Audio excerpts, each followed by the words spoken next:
Today's episode is all about how we used points for an affordable staycation for our family of 5. If you are planning a visit to the Phoenix Scottsdale area or you live in the Phoenix Scottsdale area, we will be sharing all about the hotel that we stayed at and how we did it for free.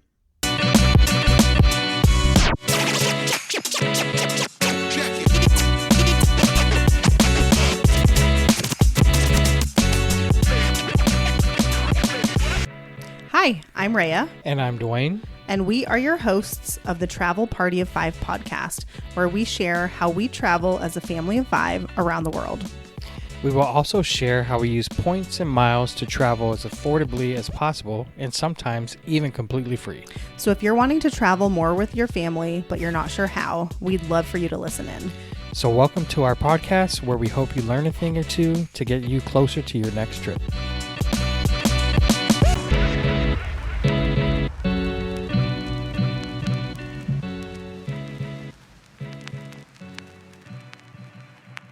Hello and welcome back to Travel Party of 5 podcast. Welcome back. So glad to be back. Dwayne is finally back with us after a few weeks off.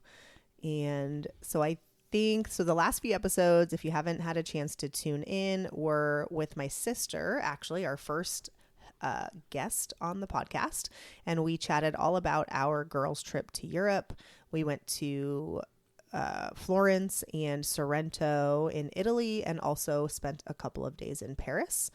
And so if you are planning a trip and want to use points to get to Europe, I would highly recommend going back and listening to those 3 episodes, because we do share how we booked all of our flights and most of our hotels on points. And I think what everyone would like to know is, while I was gallivanting in Europe for 2 weeks on my own, you were here with the kids, and how was that? Pretty hectic. They definitely kept me on my toes, but you know. What are some of the things that you guys did when I was gone? Same old stuff. Went to the movie one day, went to the mall, little playground area there. But yeah, I mean, single dad for 2 weeks was not too bad, but yeah. So I came back, and in the time that I was gone, apparently, Dwayne and our older 2, the boys, have now gotten into a little hobby of playing Call of Duty as a bonding experience, apparently, and I could not hate it more. Not the bonding part, just the violent, death part of this game. Funny thing is, when it was like, the day after you got back, you told Donovan he couldn't play, and he looked at you and said, I liked it better when you were gone. Oh, yeah, yeah. He said, I liked it better when you were gone, and it was just Dad, because, I'm sure there were less rules. There were definitely less rules. We did play a lot of Call of Duty. It's a good time. Oh. Anyways, so we're about halfway through the year, and so let's do a really quick update on where we are at with our quest for globalist status. So Dwayne just continues to ask me, are we going to get globalists? Like, are we gonna? And I keep saying, yes, we're going to do it. I have a plan mapped out in my head, but I think that he doesn't fully believe me, and that's why you keep asking. True or false? It's not that I don't believe you. I believe you. I just... Where are we at as of now? Okay, so I'm pretty sure we're at 26 nights. Let me just confirm. Yeah, so we're halfway through the year. Yes. And we're a little less than halfway to globalist. Yes, correct. Yes, we have 26 nights. So at 20 nights, you earn an incentive. And so that incentive, you get a choice of either 2,000 points, a $25 experience credit, which I think is totally not worth it. Definitely not. Or 2 club access awards, and you get to pick. And so I chose the club access awards. We actually have a stay coming up very shortly for San Diego, and that'll give us 3 more nights towards our status.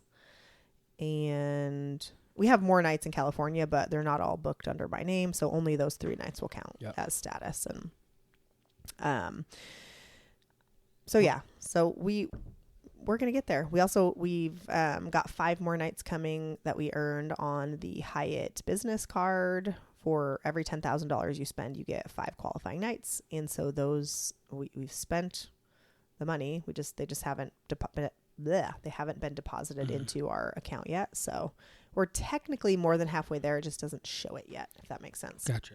Yep. Yeah. So anyways, okay.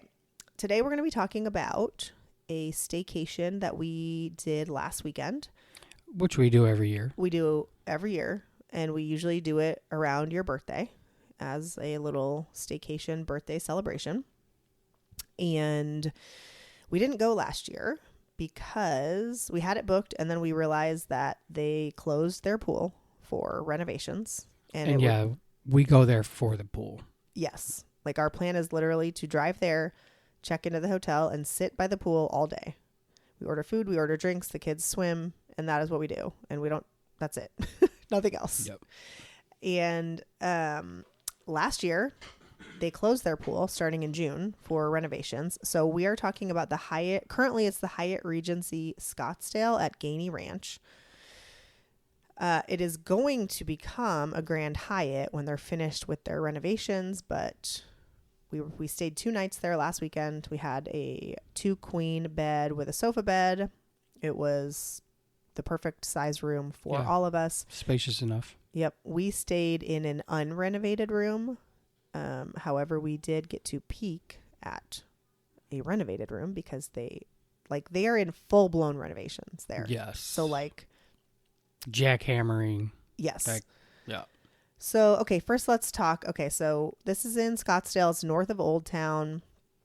If you were going to stay at this hotel and you did not live here, you would pretty much need to rent a car unless you were going to Uber it from the airport, not leave the hotel much, and Uber it back. I would highly recommend renting a car.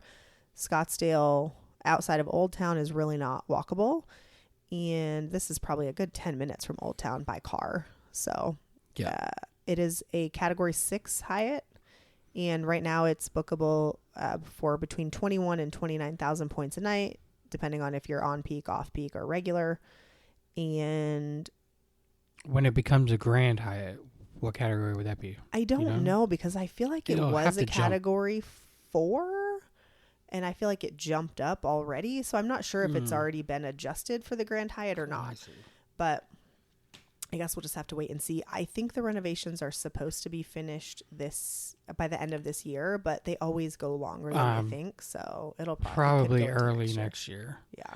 And I just want to add, this hotel was nice before the renovation. Yes. So we've been going there every year for 5 or 6 years now. I mean, we even went one time your sister came into town. That was the first time we went. Yeah. So our first introduction to Hyatt was actually my sister, who was just on the last few episodes, used to work at Hyatt. And so she came into town and was talking about her employee discount that she got. And we were like, oh my God, that's such a great rate. I think at the time it was like $70 or $80. She could book a room for a night. So we stayed there a couple nights using her discount. And that was our first. Yeah, that's when we discovered. We were like, oh my God, this is incredible. And so every year we've been going back. Now, the hotel is in the middle of being renovated, but the pool is done. Yes.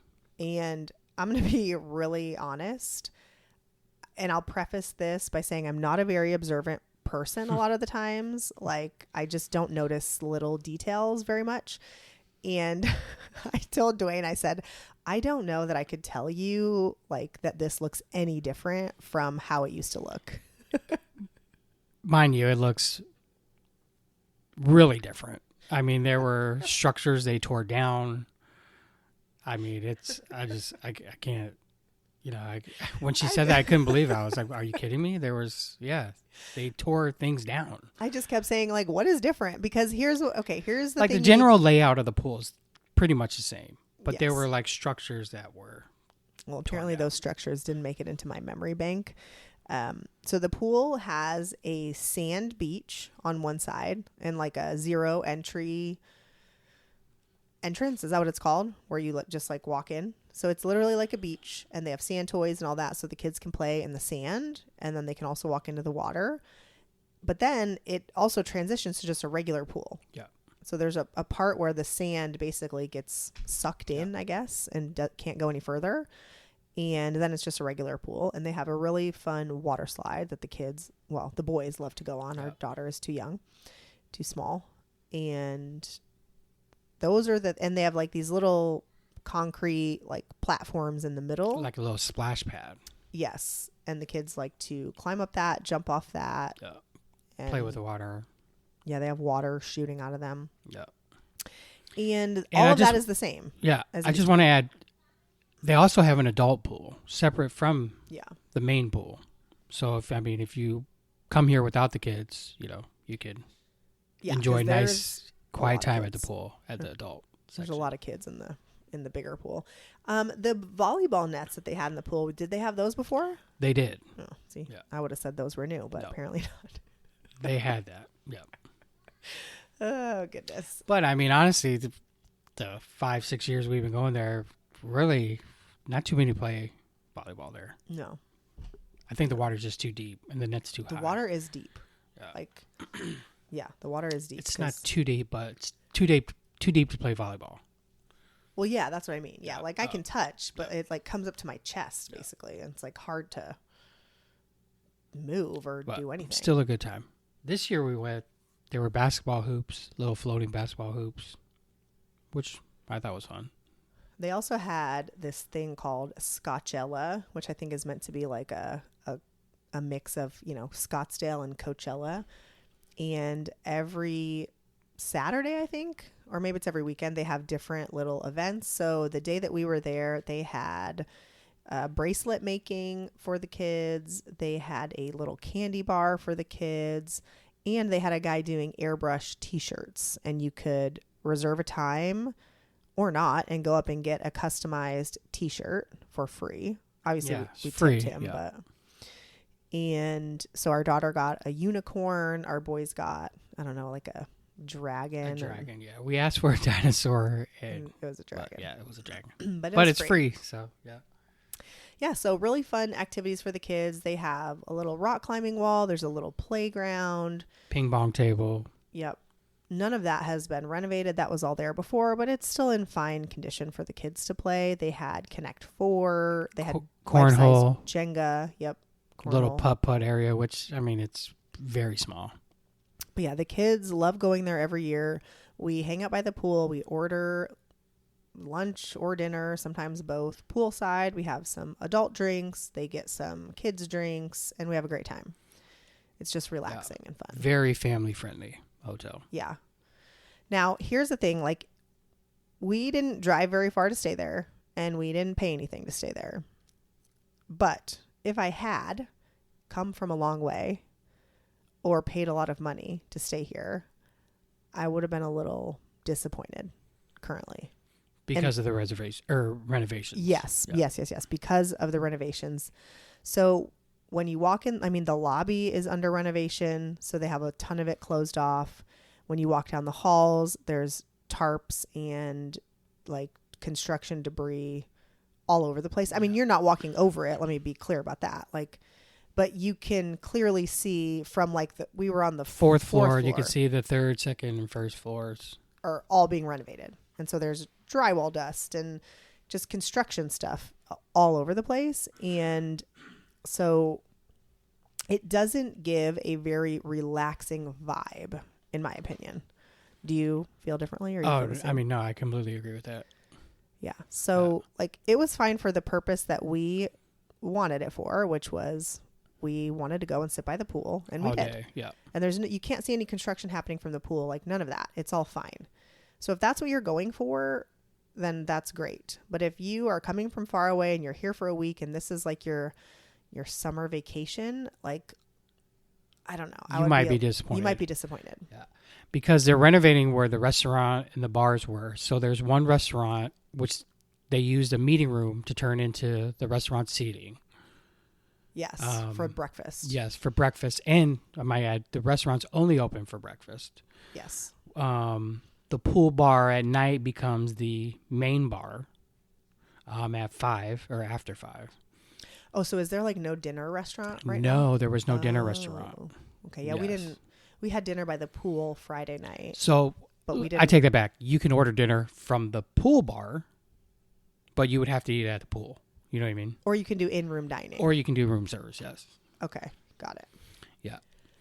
Yeah. But, and like I said before the renovation started, really nice place. There was a bar in the lobby, a stage for live music. Then there's a couple other restaurants. They had a small little sushi bar. We don't know if any of that's coming back. I've heard that they're going to make a fine dining steakhouse in there, but that's really all I've heard. So here, I do know something about the food that's coming.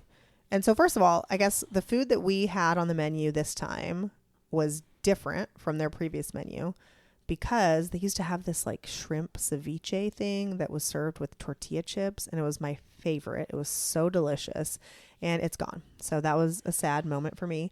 But so they have hired Richard Blaze, who is a chef known from Next Level Chef on Fox and also Top Chef All Stars. He's been nominated for a James Beard Award, and he is the one in charge of basically creating the new concept for the food and beverage experience as part of the renovation and transition to a Grand Hyatt. So I did not know that. Yeah, they hired a fancy chef.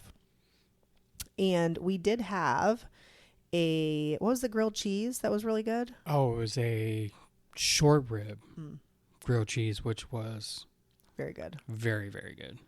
Yeah. So we did have that, and we basically she came with the menu, and we're like, we'll just take one of everything. We took one of everything. We all just snacked, and that was our Friday dinner. We closed down the pool almost on Friday. Kids swam until like past 9, and we just ordered dinner and ate it poolside, and it was really relaxing and really fun. And I do think it's worth noting that they have, I think, an abbreviated menu for now. Like the menu wasn't very big. No, it's definitely limited. Yeah. Like there weren't even any kids options, and we had to say like, are there any kids choices? And they're like, oh yeah, you can do a hot dog or chicken nuggets or whatever. Yeah. The usual.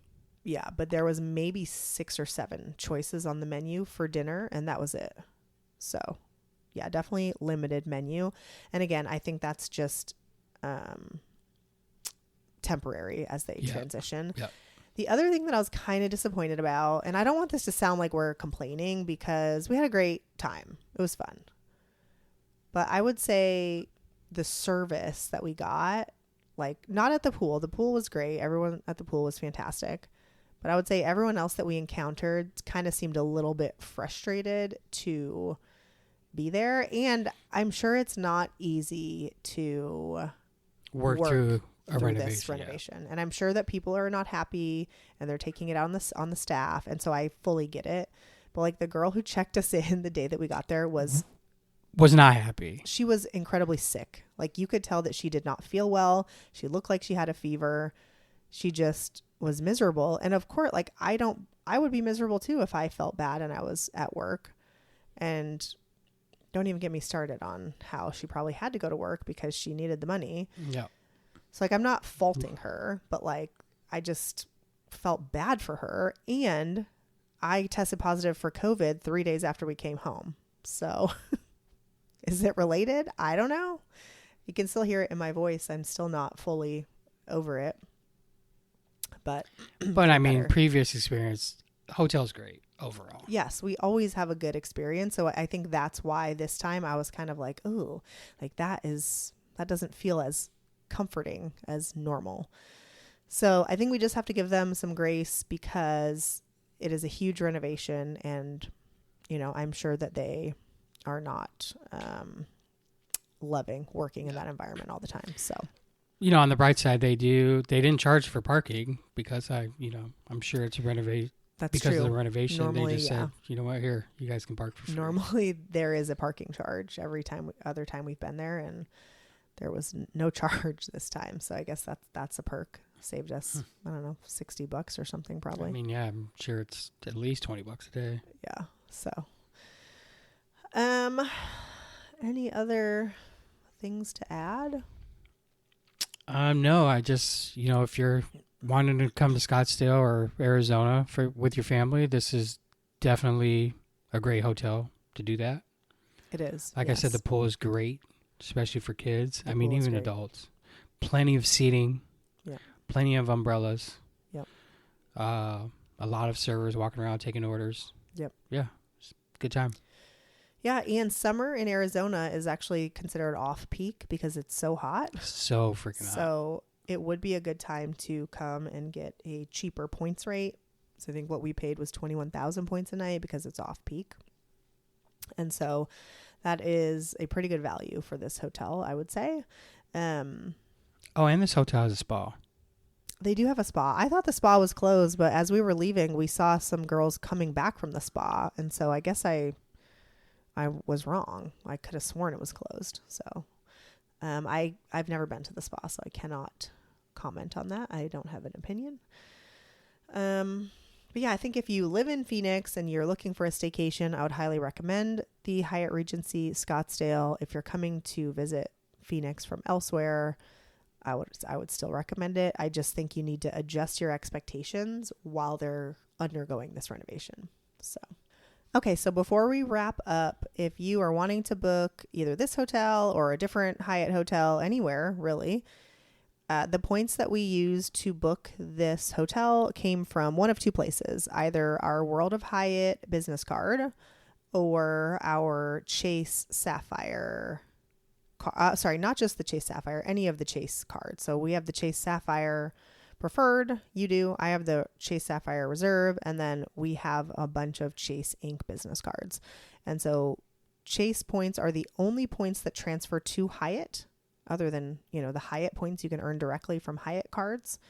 And those are the points that we use to book all of our Hyatt hotels. I will put a link in the show notes to the specific cards that we have if you want to apply and are ready for your next card. As a reminder, you should always wait 30 to 60 days in between card applications as a good habit, just so you don't go too fast and start getting denied. We just opened another Chase Ink Business Preferred card. I did. And hopefully can hit that minimum spend in the next month or two, which is $8,000. And then we will earn 100,000 points plus 40,000 points for a referral. So you referred me to the card. I opened the card. So 40,000 points for you referring me and 100,000 points for meeting the minimum spend. Nice. So those are going to be points for our Japan trip to next year.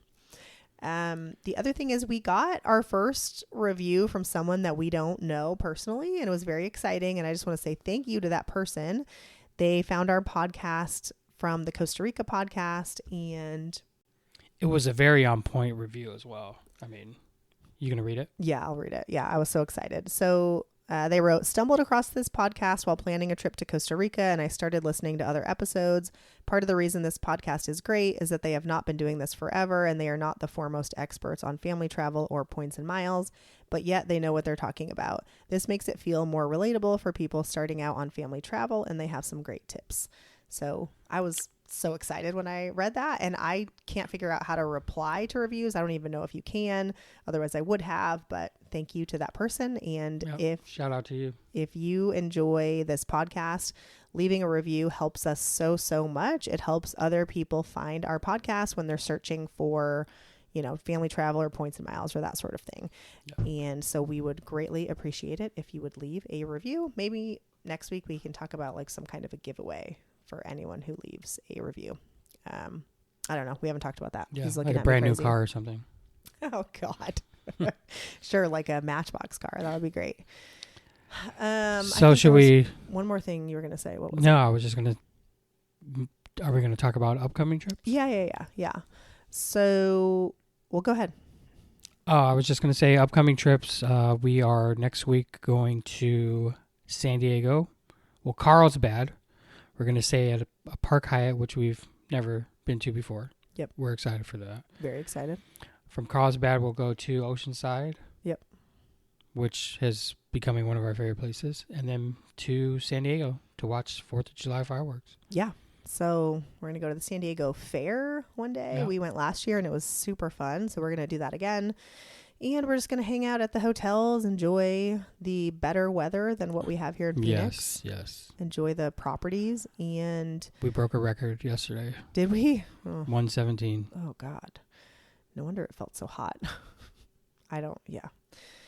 Okay. I feel like that wraps up this episode. Thank you so much for listening. We really appreciate it. Yes, and we appreciate you. leave us a review. Okay. Bye. Have a good one.